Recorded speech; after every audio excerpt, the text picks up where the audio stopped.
Mango chutney.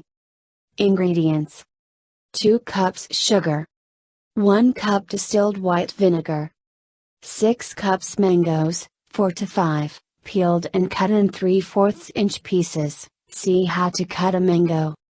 1 medium onion, chopped, about 1 cup. ½ cup golden raisins. 1/4 cup crystallized ginger, finely chopped. 1 garlic clove, minced. 1 teaspoon mustard seeds, whole. 1/4 teaspoon red chili pepper flakes, hot. Combine sugar and vinegar in a 6-quart pot, bring to a boil, stirring until sugar dissolves.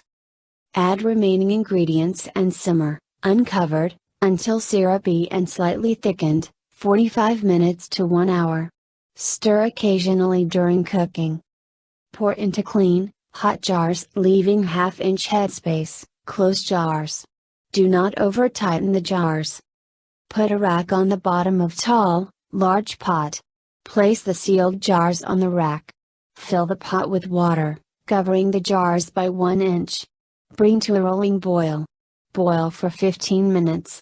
Remove the jars from the pot and let sit at room temperature to cool.